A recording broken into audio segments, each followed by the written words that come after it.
Welcome to Tony Talks. Welcome to Tony Talks. Welcome to Tony Talks. How's everybody doing today? This is Antonio Moore. I wanted to have a discussion about a lawsuit that all of us should be paying attention to, but none of us really are. It's probably the biggest lawsuit for black folks in the last 50 years since civil rights. And it's the lawsuit of Byron Allen with Comcast. It's a multi-billion-dollar lawsuit. I believe $20 billion is the tag. And here you have one of the wealthiest black men in America suing Comcast, and basically won against Comcast in the Ninth Circuit, and now Comcast is trying to get him to reverse the decision in the Supreme Court. You basically have a major multinational conglomerate. You try and take a single black man to the Supreme Court to reverse a law that has been on the books to protect slaves since the Emancipation Proclamation.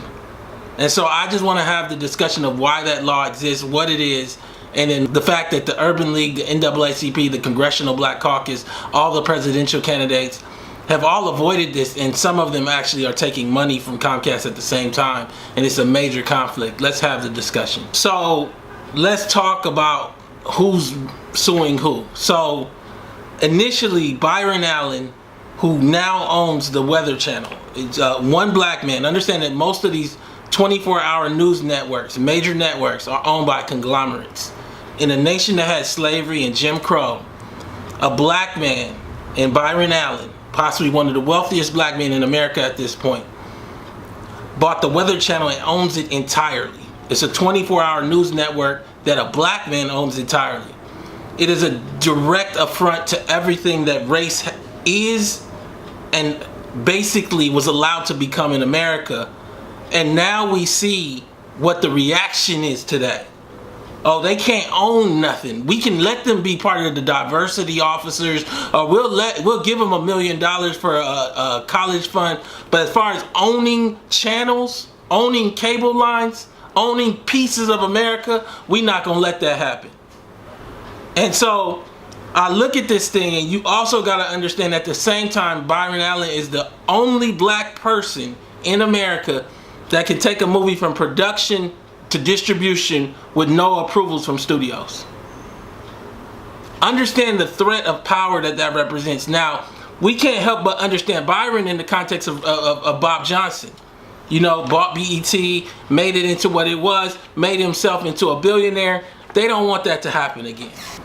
So now, what essentially happened with Byron is that what he wanted was a model whereby instead of producing shows for you like Shonda Rhimes does or like Lee Daniel does, and you pay me a fee and you own the content, I'll produce the show. I just want my money from ad dollars.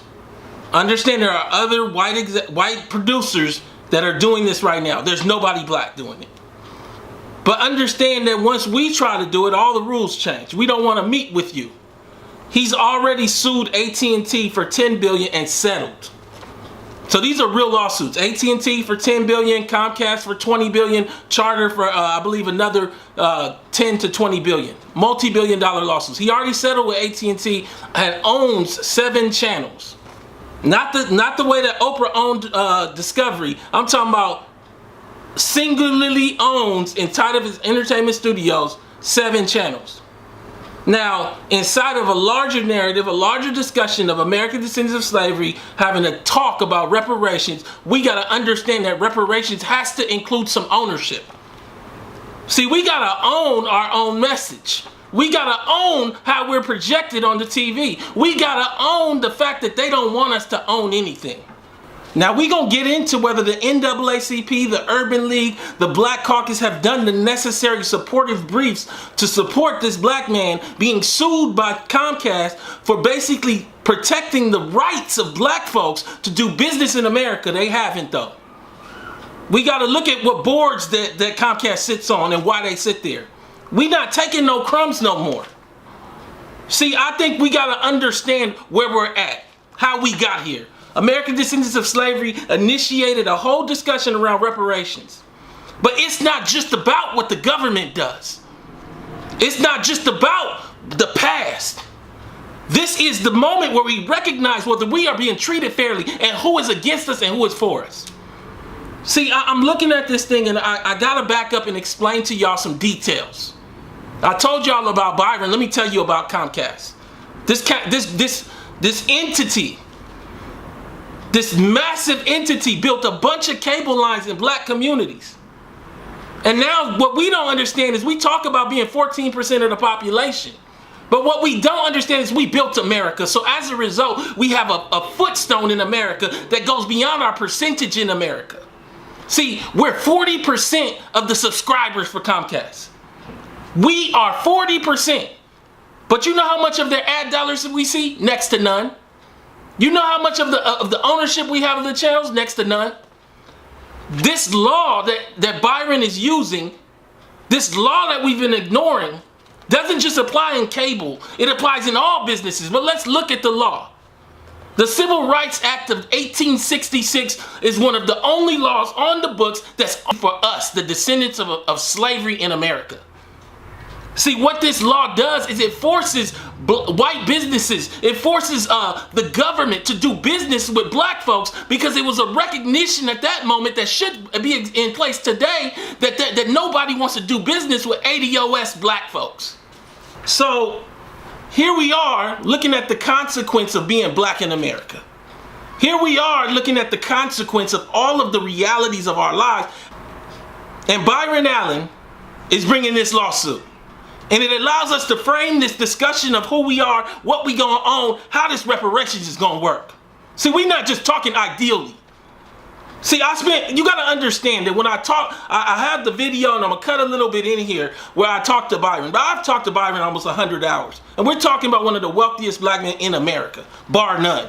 Whether y'all understand it or not. He bought the Weather Channel by himself for cash, $300 million, black man.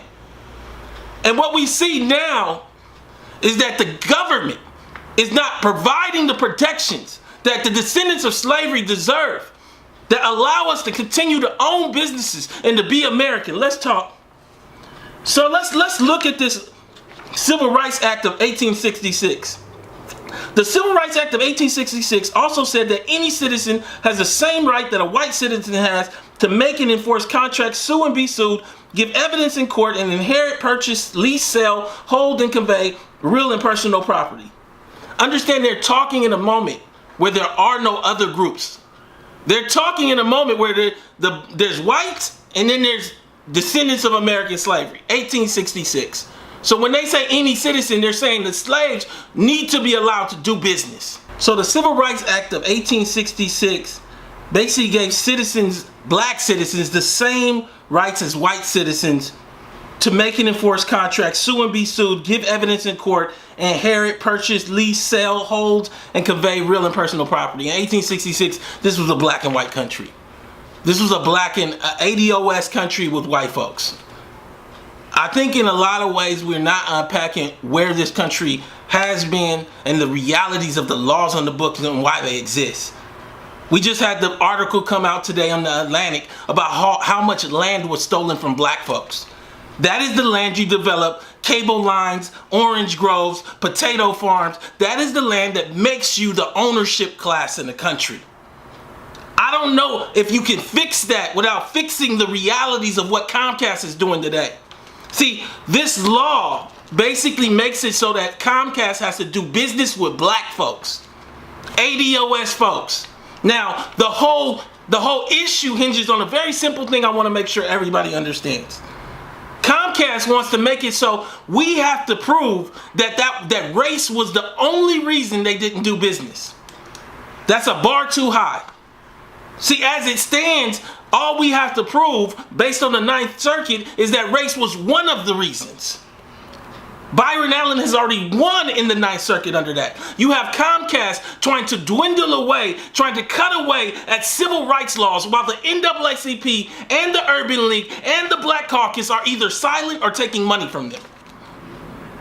ADOS, I want y'all to understand today is a call to action. Today is a day that we understand that reparations isn't just about the presidential candidates and getting a vote in. It's about the realities of understanding the world that surrounds you. November 16th, this is heard in the Supreme Court. Where are the amicus briefs Where are the supportive actions from everybody from the same Al Sharpton that's got the show on NBC, the MSNBC that's under Comcast? Where are the actions by the NAACP? See, I'm going to bring up a memorandum of understanding that all these people signed with Comcast that gives us as black folks nothing. It's a memorandum of understanding that says nothing for black folks, for ADOS folks. See, we built America. We are owed a debt here.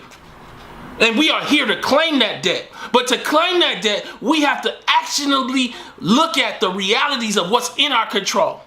See, today we can make calls to the Congressional Black Caucus. Today we can flood the emails of the Urban League. Today we can send letters off to the NAACP and visit our local chapters. Today is the day that we can actually say, where are the amicus briefs? Because Comcast is trying to take our rights. Let's talk. Let's read a little more on this thing. The act used language very similar to that of the Equal Protection Clause in the newly proposed 14th Amendment.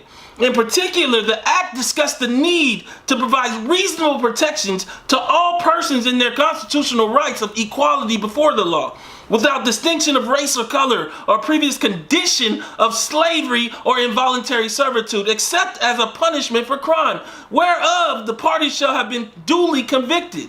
The statute was a major part of a general federal policy during Reconstruction and was closely related to the Second Freedmen's Bureau Act of 1866. This is the discussion that binds reparations. This is part of the reality of making us whole. See, there's no way that you can let Comcast do what they're doing and understand and support reparations. See, Comcast is basically trying to make it so we can't use this law. Once they make it so that we gotta prove that race is the only reason, how can we prove that? How can we prove that in an America that no longer is just a slavery America and has so many people willing to take money from y'all? We can't.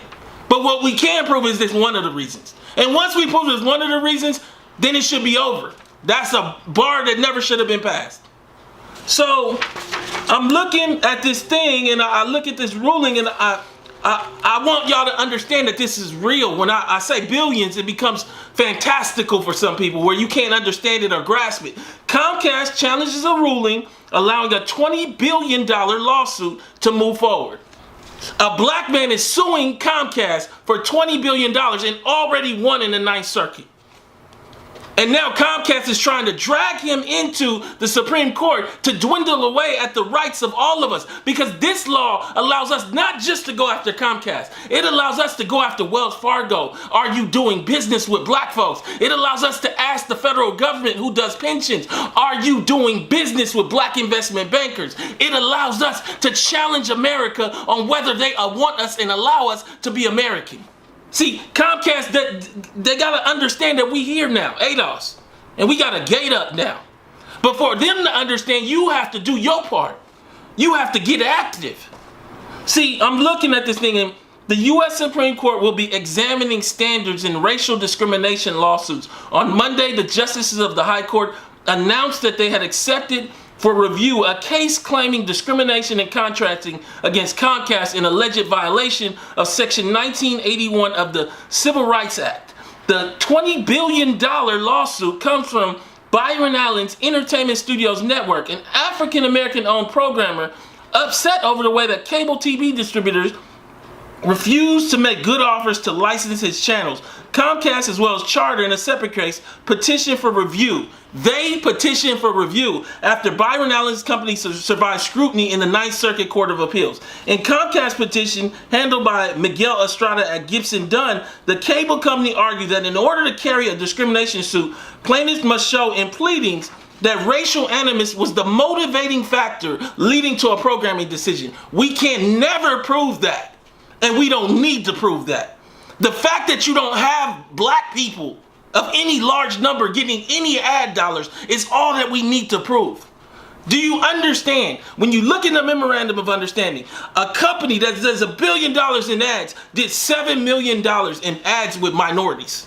That's it, or something. I'm gonna read it to you in a second so you don't, all the facts is straight. I'm telling you today that we can't have no wealth, no ownership, if we can't at least have it in entertainment. We got a bunch of people running around and don't none of them own nothing that they running around on. Here we got the black man that owns the Weather Channel going to the Supreme Court on November 16th, and ain't nobody in Hollywood said nothing. Let's talk. I think for a lot of us, we don't understand without this law, we easily could end up broke forever. This is the type of law that if we were to get trillions of dollars in reparations, we can funnel through and actually activate that trillions of dollars and not just be consumers. We gotta understand that part of what you see is this thing right here, this memorandum of understanding. I want you guys to understand. I'm gonna put this link in the description. There's so many parts that are just questionable. All they're talking about is diversity, diversity, diversity. Signed by Al Sharpton and Mark Morial. All of them signed this document. None of it delivers any ownership or any real deliverables to a black America that deserves it all. Understand that Al Sharpton and them, they signed this thing and basically admits that Comcast don't do business with black folks. It admits the fact that black folks get a pittance of the ad dollars. One part, it actually says that they did between 2006 and 2009, Comcast did $1.3 billion with minority-owned vendors. Then if you flip to the next page, it says in 2009, Comcast spent $84 million with over 130 African-American owned businesses. That ain't even ADOS. So billions went out to minorities, women, Latinos. We saw a couple $1 million. And if you go to ADOS, we probably saw next to nothing. American descendants of slavery. Understand that if you flip to another page, in 2009, NBCU spent almost $34 million with businesses owned and operated by African Americans. But you don't even understand that they spend billions of dollars generally. And from 2006 to 2009, NBCU spent over $650 million with diverse suppliers. We're seeing nothing, but we're all the consumers. We're 40% of their consumer base. In addition, listen to this. Comcast and NBCU jointly will commit at least an additional $7 million in spending on advertising with minority-owned media. We won't see any of that. We'd be lucky to see $1 million of that as African Americans. ADOS is lucky to see 100,000. This is the deal that Mark Morial and the NAACP and Al Sharpton signed in 2010. Right around when Al gets his show and everything, right? Understand that nobody is looking out for you like ADOS is looking out for you. I want you to read this whole document, but the real call to action is we need them, the NAACP, the Congressional Black Caucus, and the Urban League to do amicus briefs supporting Byron Allen, saying that this law is not about Byron Allen's lawsuit. It's about this law needs to be read in a way where we don't have to prove up that race is the motivating factor. We just need to prove that race is one of the factors. It needs to be read broadly, not narrowly. Because if it's read narrowly, we can't even use the law. Because they hide everything. We don't get any access. They got all the information. This is where we're at. We need to have the discussion. Y'all need to get out. I'm going to put some contacts for the NAACP and for the Urban League and for the Congressional Black Caucus. You can go to your local Congressional Black Caucus and call them up and email them and make it known that you want them to do a brief in support of this lawsuit that's going to be heard in November. This is one of the biggest lawsuits in black history, and ain't nobody talking about it. Ain't nobody in black Hollywood willing to risk their little position because they got a position that actually hurts the rest of the black folks. We here for ownership. We here to demand that we get access. I need ADOS to get on this because this ties in to a greater call for reparations from the federal government. We need the tools that allow us to actually bring claims. Our tools. Your tools, your family's tools, things that allow for us to make it clear that Wells Fargo ain't doing business with us, that Comcast ain't doing business with us, that the federal government is not doing business with us, that there is no black business because they're not doing business with us. This is Tone Talks. I just wanted to come to you briefly, read up on this case, get to your Congressional Black Caucus, the Urban League, and the NAACP, and let's make these people let us know. Now, in addition, I will say the presidential candidates need to come out. If you get to Kamala or Cory Booker, they need to let it be known what their position is. Do they plan to support a black man that owns the Weather Channel being brought to the Supreme Court? See, I'm not here for no games. I'm gonna let y'all hear Byron speak for himself. I interviewed him a few years back. I'm gonna cut that in, a section of it, so you can hear the interview, because I'm here to make sure that we all hold everybody to task. This is Tone Talks. Please go to tonetalks.org to subscribe and donate. Share this video. I don't know if y'all understand, but this is that moment that we've been waiting a lifetime to hear. Of African American owned media. I started the National Association of African American Owned Media because I feel it's important that we as a people own and control our image and how we're produced and depicted around the world. And I have said to a lot of people, especially white people, would you be comfortable if I had control over how you were produced and how your children grew up and saw themselves? If they saw themselves as heroes or if they saw themselves as losers. Are you comfortable with that image and me having that control? And unanimously, everyone always says no. And I say, then why should I be comfortable letting you have 100% control over how I'm produced and depicted and distributed around the world and how my children grow up and see themselves? So we must own our own networks and our own platforms and websites and publications that we truly own, and we're not a front for wealthy white people, but we truly own it and control the narrative. That is the reason. Can you explain that a little bit more when you say, because I've heard that before from you, and I think sometimes it gets lost. In more specific sense, can you explain the difference between black targeted and black owned companies? Black targeted is black targeted. That doesn't mean that the people who actually own it and care about how you're produced and seen own it and control it. I mean, you want that to be authentic. The ownership needs to be, like, I had the pleasure of growing up with Ebony and Jet on my coffee table, and I knew that I could trust that publication because I knew who owned it, and they were really about inspiring the African American community and helping us to go to the next level. And at the same time, they chronicled all of our successes and made sure that we paid respect to the people who deserve that respect, who had gone on to achieve exceptional levels of success. I think it's important that we have that in our community, and unfortunately we don't, because a lot of advertisers have pushed us to the side, and a lot of distribution systems have pushed us to the side. Now, the reason why I sued, now it's a big deal. Wait, can I ask you one question? Just so the audience who isn't as aware. When we look at BET, when we look at Aspire, are these black targeted or black owned companies? They're black targeted, and they're black. Viacom owns BET, and Aspire. We're asking through legal documents to understand the relationship of Leo Hendry and Aspire. So we want to know, because we want to have real, authentic, 100% African American ownership of these platforms. We deserve it. Look, the cable industry. This is why I say, hey, black people, wake up and get a calculator. You're a multi-trillion-dollar industry, but you get paid nothing. The cable industry spends $70 billion a year licensing cable networks. $70 billion. Black people get zero. We're the only community that would allow that to happen. No other community would stand for that. We do business with a lot of major corporations. Coca-Cola. They don't spend a nickel with black-owned media for the most part. There are a lot of major corporations out there that pull money out of our neighborhoods, out of our communities, but they're not. See, what happens is, here is that institutionalized racism. When white people talk to other white people about business, they talk about business. When black people go to white corporate America starts talking about charity, donations, and who they've given money to. We're not a charity. We're not a donation. We're not that burden that you need to subsidize because we are a bunch of stupid baboons who can't add 2 + 2. We're a business. We're brilliant. We're resourceful. We're articulate. We're competitive. But white corporate America has a way of treating us like we're a burden and we don't count.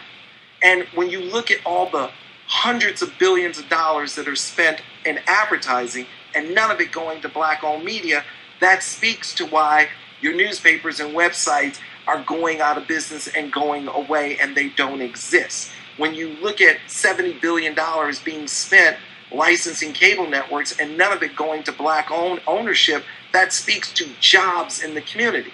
Now, for me, as an African-American entrepreneur, to sue the first African-American president of the United States for racial discrimination in contracting, there is a severe problem.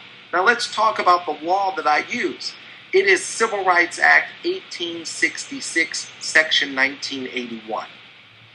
It was put on the books to protect the newly freed slaves 150 years ago, to make sure that we had economic inclusion, because they knew 150 years ago we weren't going to get that economic inclusion. And here we are today, we still haven't achieved it.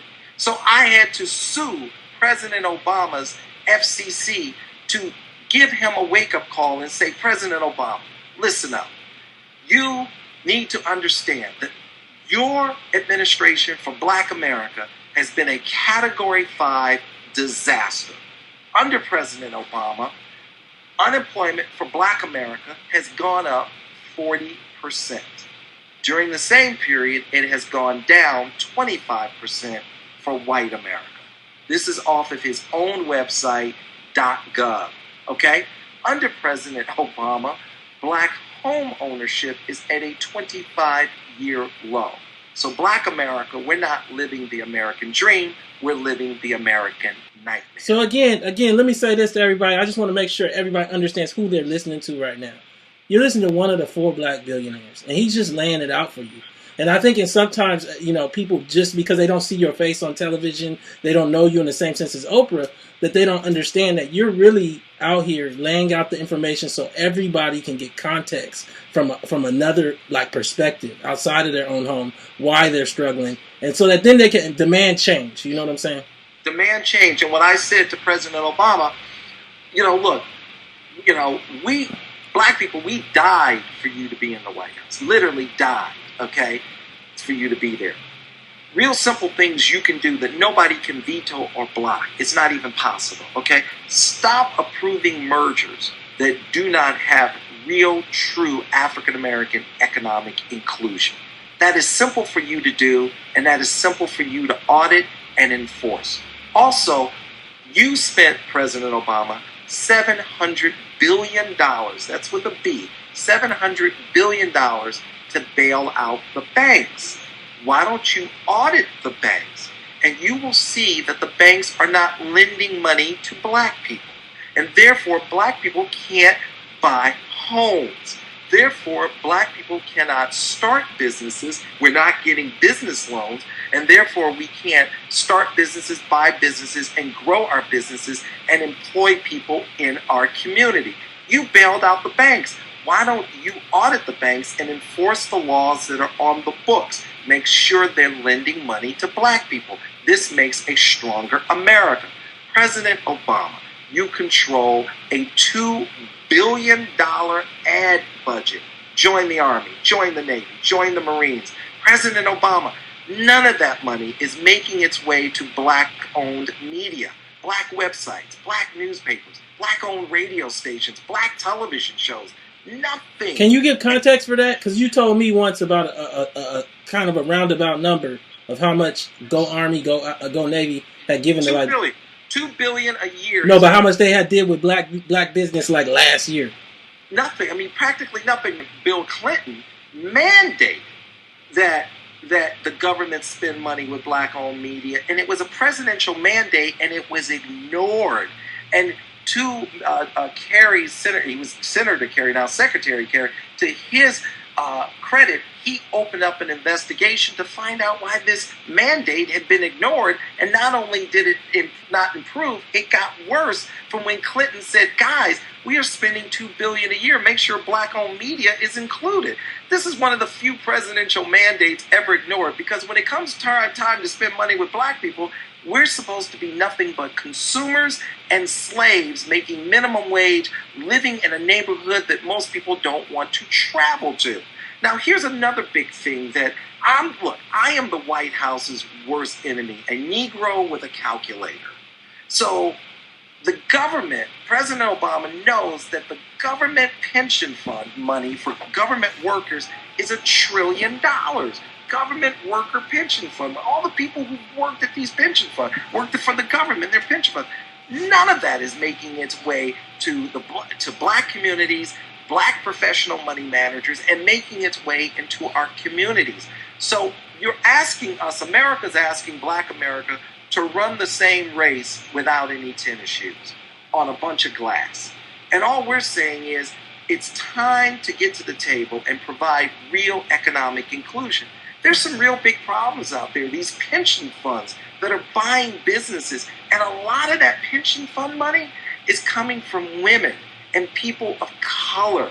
People of color, and those are the people who work, and their money goes into these pension funds, and then there's so-called professional pension fund managers, and none of that money, trillions, and I mean trillions, not millions, not billions, I moved on to the T's, trillions of dollars being invested, no economic inclusion for African. Obama's administration to say, President Obama, you know better. We trusted you because we considered you family.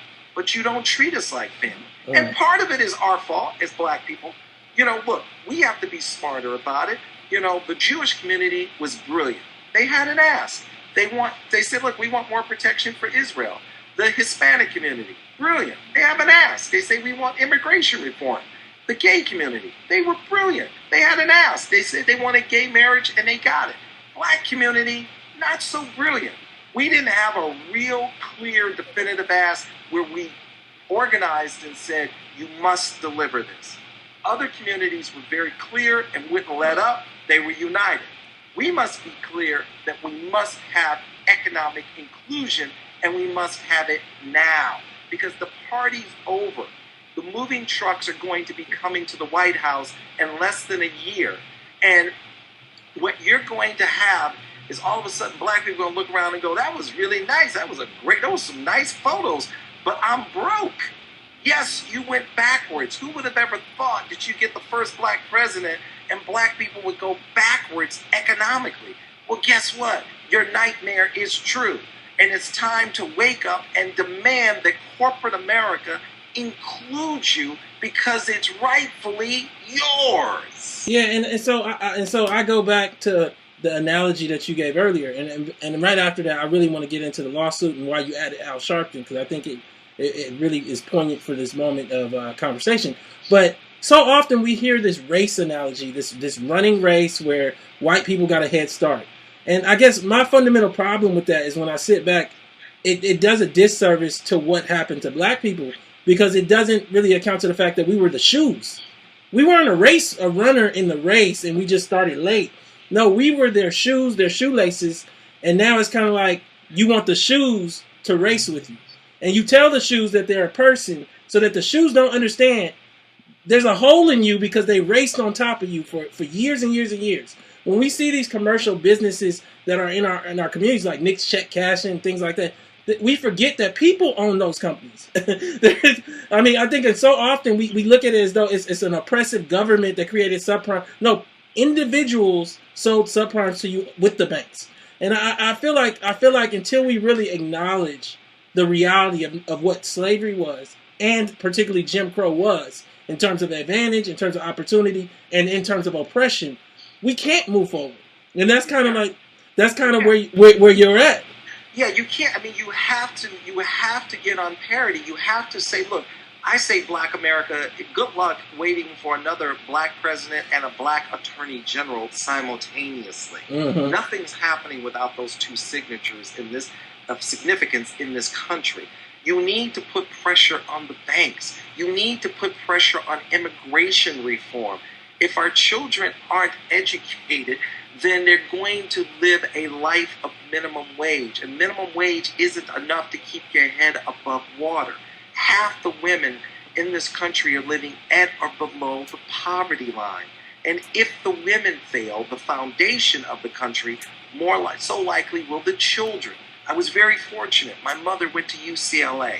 She got her master's degree in cinema TV production.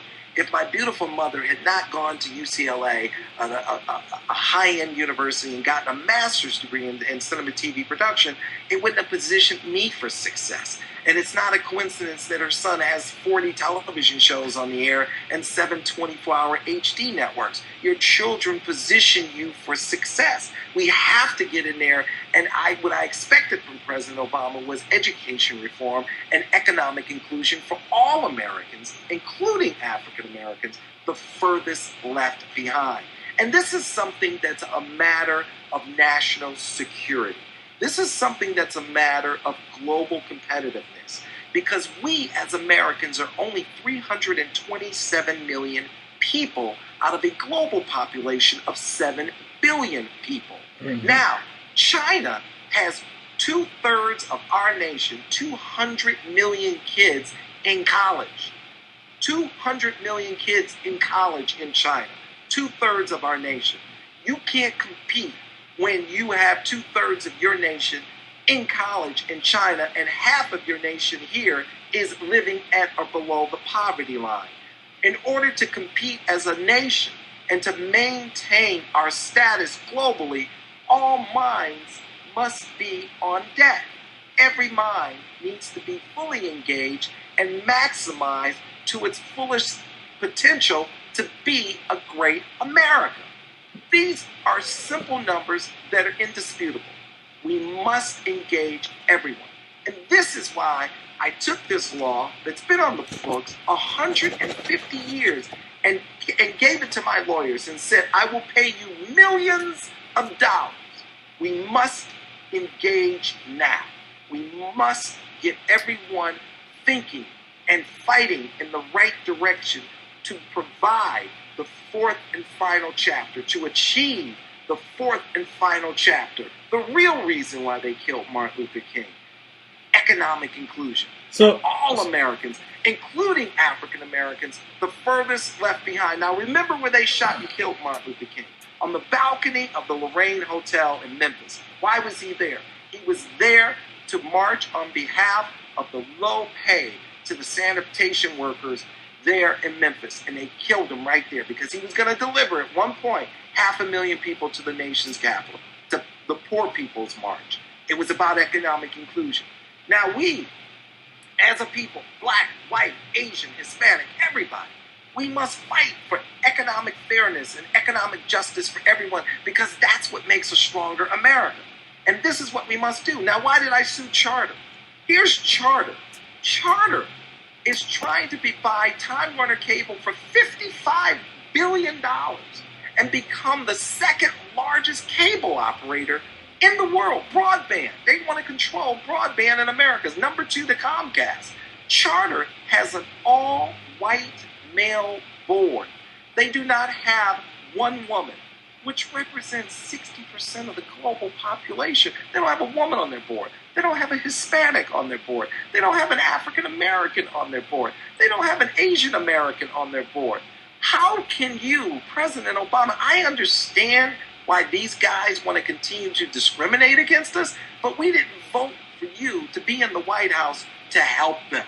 You shouldn't even have a conversation with them. They're saying, now here's the MOU they did with Al Sharpton, which is why I sued Al Sharpton in the Comcast lawsuit for $20 billion. The MOU that this guy signed was with Charter.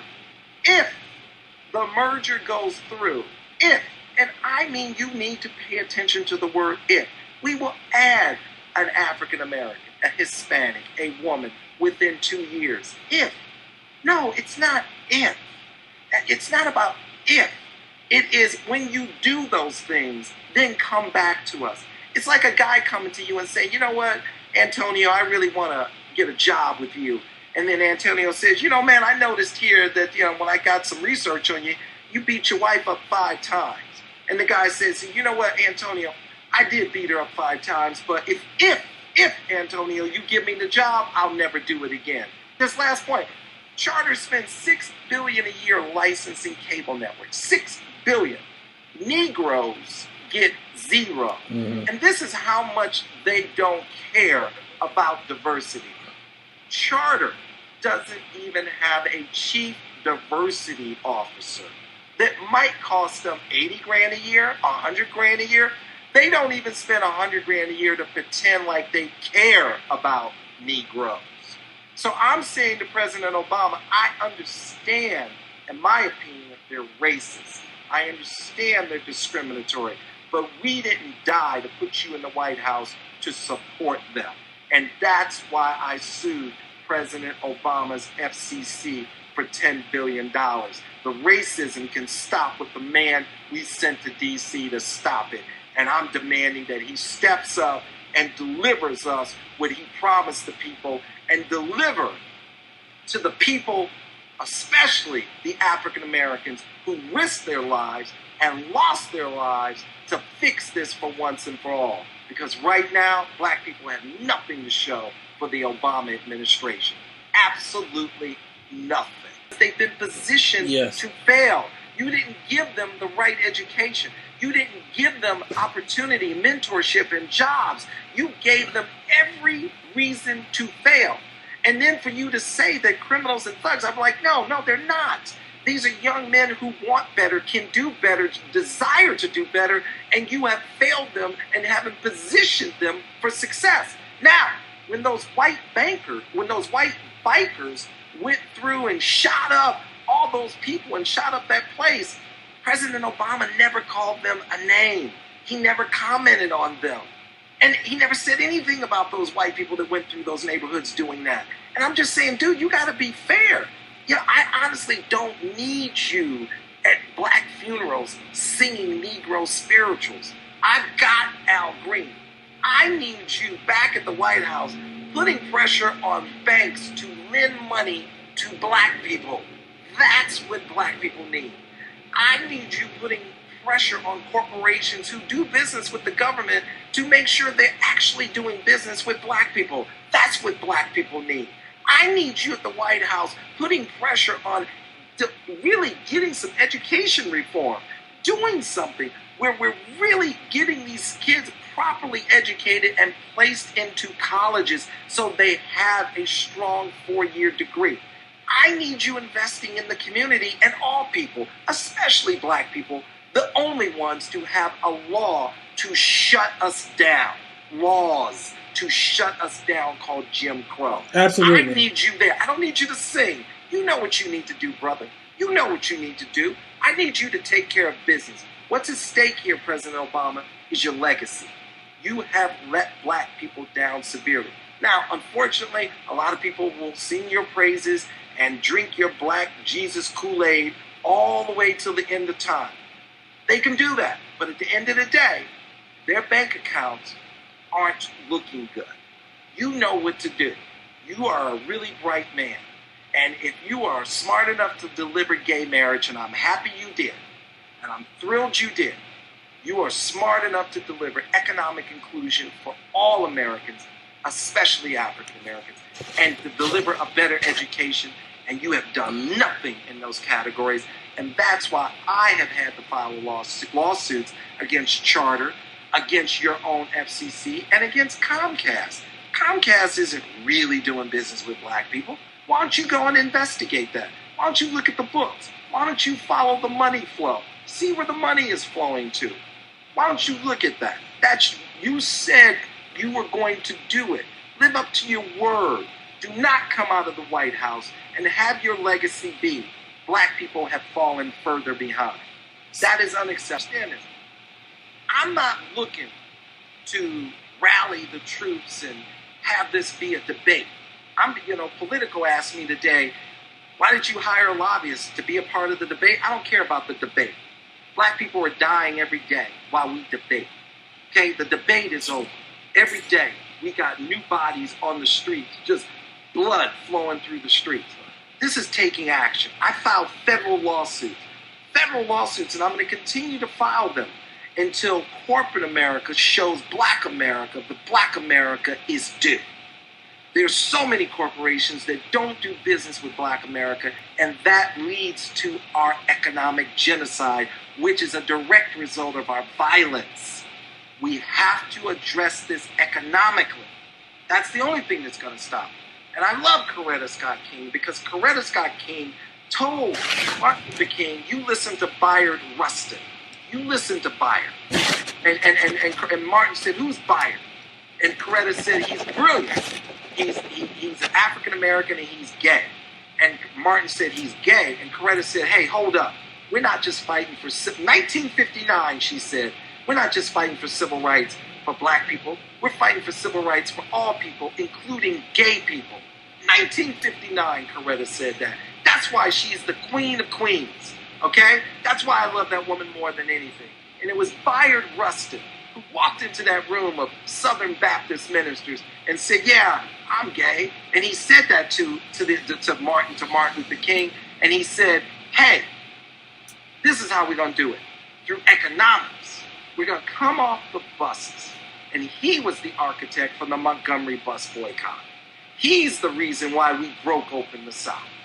It was economics. And I'm saying that Black America, you are on a plantation. We are still slaves.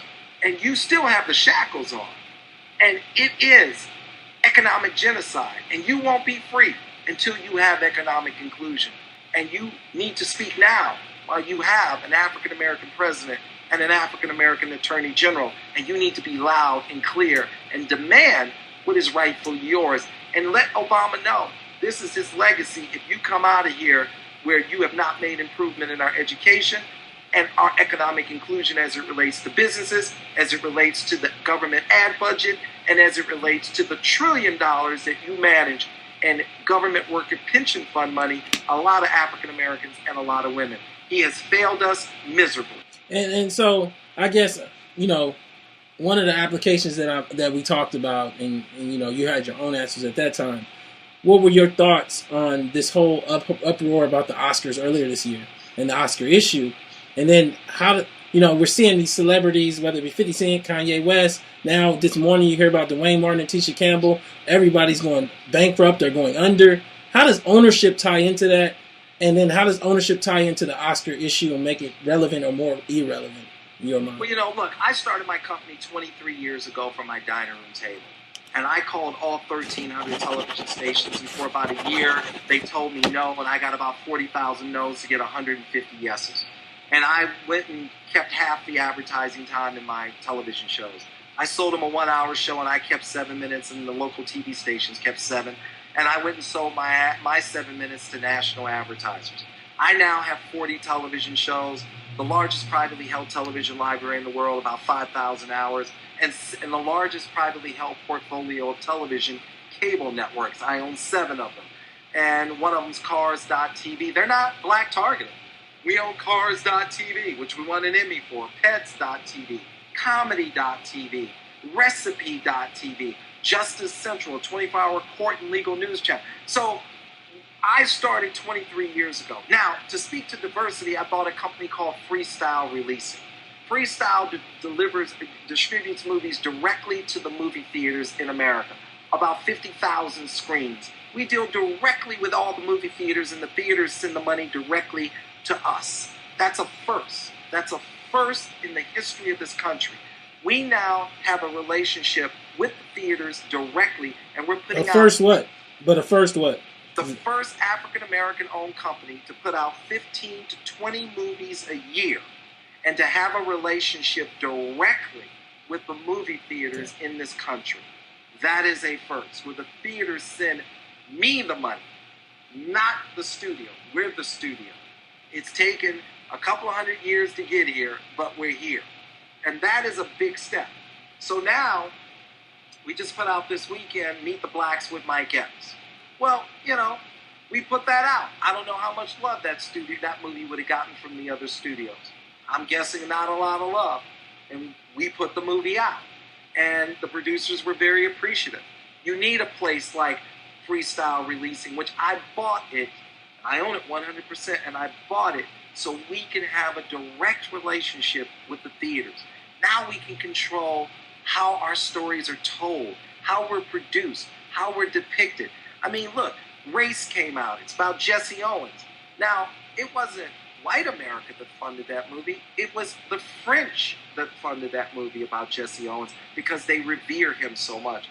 We have to put ourselves in a position to fund that movie and to tell his legacy. That's why I bought Freestyle Releasing, and I paid millions of dollars to do it. because I wanted to make sure we have a direct relationship with every movie theater in this country, all 50,000 screens. And now we have that relationship to go direct and tell our stories. That's how you speak to diversity. Here's the deal. We have the talent in the community. The talent is abundant. As a matter of fact, everybody looks to the talent in this community to figure out what's on point. The talent is off the Richter scale. We have an audience that's underserved. But the problem has been we have management in place that keeps us from getting to the audience.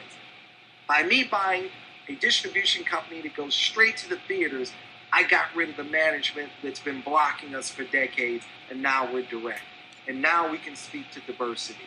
And that's the key. Don't, take off your knee pads. Stop begging. Click your heels 3 times, Dorothy. You're already home. You're already special. You're already spectacular. You already have everything you need. You just need to go right to the audience because they've been waiting for you to come home for a long, long time.